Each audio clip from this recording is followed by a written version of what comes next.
अक्सर देखते हैं कि आप इतने पढ़े लिखे हैं और इतने नॉलेज है, शायद हमारे जैसे यूथ को नहीं होगा ऐसा नॉलेज, ऐसा मेरा मानना है। लेकिन अगर देखा जाए दादाजी, उस समय इतना पढ़े लिखे हैं तो उस समय ये कंपटीशन का क्रेज़ नहीं होता था जैसे कि आज है इतना बड़ा क्रेज़। तो उस समय आप इतने पढ़े लिखने के बावजूद भी क्यों गवर्नमेंट जॉब वगैरह आप क्वालिफाई नहीं कर प्लीज़, उस समय मैंने गवर्नमेंट सर्विस पर कोई ध्यान नहीं दिया। टीचिंग लाइन में मिलता था 200 रुपया महीना, और जब हम यहाँ पर 15 रुपया 20 रह सकता है। लेकिन देखिए हमारे दादाजी कितने बूढ़े होने के बावजूद भी, ये देख सकते हैं कि इतने बूढ़े होने के बावजूद भी इतने नॉलेज रखें कि शायद मेरे पास उतना नॉलेज नहीं है। मैं इस आया था गुफा को दिखाने, तो मैं सिर्फ इस पे था कि नहीं बिम्बिसार इसमें अपने मतलब धन छिपाने का काम किया, लेकिन दादाजी ने इसको स्पष्ट कर दिया कि ऐसा कोई चीज़ नहीं है। दादाजी आप तो आर्कियोलॉजिकल डिपार्टमेंट द्वारा पढ़ा जा चुका है।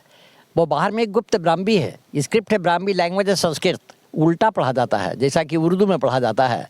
तो संस्कृत में ही अनुवाद इस प्रकार हुआ है: निबाना लाभाय तपस्वी योग्य शुभ गुहे अरहंत प्रतिमा प्रतिष्ठते आचार्य रत्नम मुनि भैरदेव 3rd-4th सेंचुरी एडी। अरहंत का अर्थ होता है तीर्थंकर। 3rd-4th सेंचुरी एडी का मतलब होता है आफ्टर क्राइस्ट, 1700 पूर्व।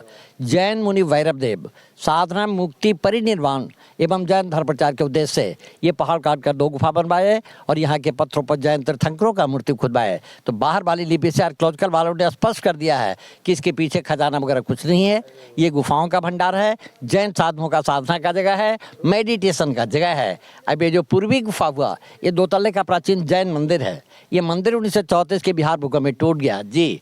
तो इसके भीतर 2 संप्रदायों की प्रतिमा हैं, दिगंबर और श्वेतांबर, क्योंकि गुप्ता पीरियड में जैन धर्म में 2 भाग हुआ था।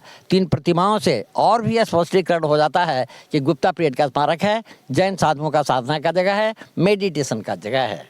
क्या बात है। दादाजी आपसे एक और सवाल मैं करना चाहूँगा। आखिरकार आप इतने बूढ़े होने के बाद, अक्सर बहुत लोग समझते हैं कि अरे यंग में ही पढ़ाई किया जा सकता है, लेकिन देखिए हमारे दादाजी कितने बूढ़े होने के बावजूद भी, ये देख सकते हैं कि इतने बूढ़े होने के बावजूद भी इतने नॉलेज रखें कि शायद मेरे पास उतना नॉलेज नहीं है। मैं इस आया था गुफा को दिखाने, तो मैं सिर्फ इस पे था कि नहीं बिम्बिसार इसमें अपने मतलब धन छिपाने का काम किया, लेकिन दादाजी ने इसको स्पष्ट कर दिया कि ऐसा कोई चीज़ नहीं है। दादाजी आपका ये बताइए, आपका क्वालिफिकेशन कहाँ तक थी? मैं थोड़ा बहुत पढ़ा लिखा हूँ।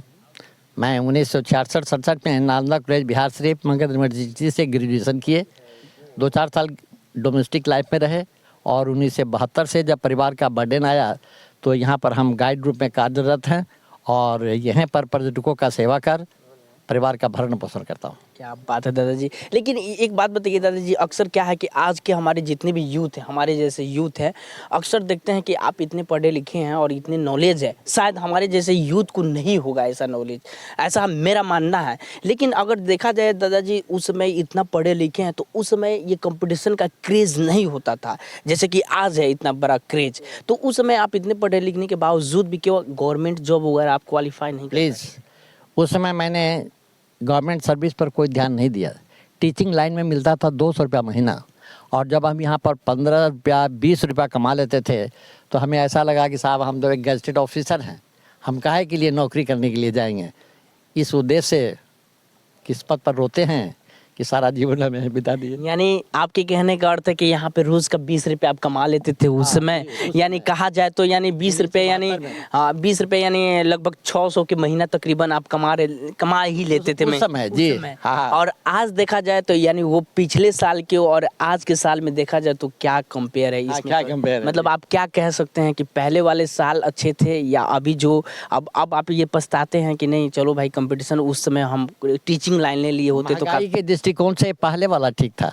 पहले वाला ठीक था जी सब, उस समय 50 पैसा होटल में बिकते थे तो रहा कि दाल भात सब्जी भुजिया पापड़ मिल जाता था। लेकिन दादाजी का एक भोजन 100 रुपया से ऊपर लगता है। लेकिन पहले हमारे लिए बढ़िया था। हाँ, लेकिन दादाजी का एक बात बहुत ही अच्छा लगा हमें, क्योंकि मैंने यहाँ पे आया तो यहाँ पे बहुत सारे मतलब बताने वाले हैं, लेकिन दादाजी एक चीज़ बोले कि तुम्हें जो अच्छा लगे, तुम्हें जो खुशी हो वो दे देना, क्योंकि दादाजी ये जानते हैं कि यहाँ से किसी को निराश नहीं भेजना है, जो भी देना है तेरे को दो खुशी दे दो, लेकिन ये कमाने के पर्पज़ से नहीं है दादाजी। ये हम इनके अंदर ये तो काबिलियत देखे दादाजी। इसके लिए आप क्या कहना चाहेंगे हमारे व्यूअर को? देखिए मांगने से मिलता नहीं है। गाइड का काम है पर्यटक को खुश कर देना, और पर्यटक जो हैं वो सोने का चिड़िया होते हैं। आप क्या दे दीजिएगा ये कोई नहीं जानता है, कोई नहीं जानता, बिल्कुल इसलिए मैं डिमांड नहीं करता हूँ। डिमांड नहीं करता हूँ। तो बहुत बहुत धन्यवाद और दादाजी आप इतना अपने समय देने के लिए। तो मिलते किसी और भी इंटरेस्टिंग कहानी के साथ, तब तक के लिए जय हिंद जय बिहार।